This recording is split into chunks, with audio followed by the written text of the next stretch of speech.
नमस्कार, बहुत बहुत स्वागत है आपका। इजराइल को लेकर सऊदी प्रिंस के भाई बागी हो गए हैं। अब दरअसल इजराइल और सऊदी 1948 के बाद से यानी स्थापना के साथ ही इन दोनों देशों के बीच जो तल्खी थी वो दुनिया के सामने थी। लेकिन बीते कुछ दिनों में अमेरिकी राष्ट्रपति डोनाल्ड ट्रंप के प्रयासों की वजह से, प्रयास इन द सेंस, इसको आप किसी भी तरह का कोई नोबल कॉज मत लीजिएगा, क्योंकि इसके पीछे जो है वो इजराइल की सत्ता खड़ी करने का, मतलब मिडिल ईस्ट में कम से कम इजराइल को सबसे ज्यादा सशक्त बनाने का प्लान अमेरिका का था।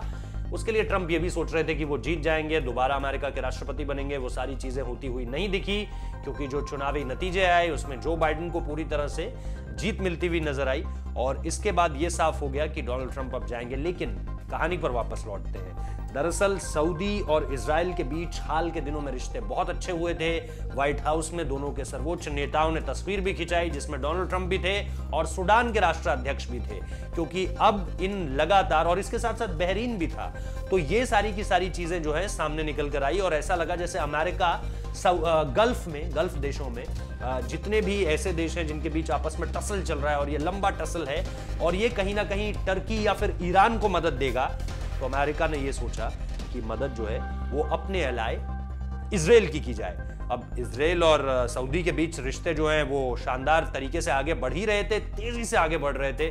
दोनों देशों ने यह भी तय किया कि अब जो है विदेश मंत्रालयों के हिसाब से भी बातचीत होगी, जो कल्चरल एक्सचेंज है वो भी होगा और इसके साथ साथ एम्बेसीज भी खुलेंगी दोनों देशों में।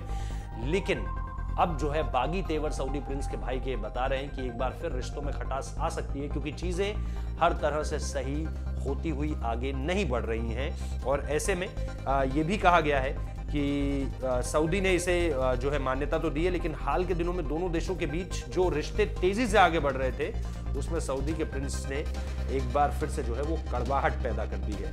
और यही कड़वाहट है जिसके बाद चीजें जो है वो इन फेवर ऑफ सऊदी और इजराइल नहीं जा रही हैं। और इसके पीछे जो है वो बड़ा हाथ किसका बताया जा रहा है? टर्की का बताया जा रहा है। यानी एर्दोगन साहब की ये चाल है, उनके मिडिल ईस्ट में खलीफा बनने के सपने को दरअसल ये पूरे के पूरे जो रिश्ते हैं सऊदी और इजराइल के बीच, ये चोट पहुंचा सकते हैं। इसीलिए उन्होंने अब दोनों के बीच आने का फैसला किया है और वहीं से शुरू होता है सऊदी के प्रिंस के भाई के बागी तेवर। यानी टर्की अपने लिए, अपनी बेनिफिट के लिए इजराइल और सऊदी के बीच दुश्मनी बनाए रखना चाहता है, क्योंकि अगर वो दोनों देश सामने आएंगे तो इजराइल का अपर हैंड बना रहेगा मिडिल ईस्ट में।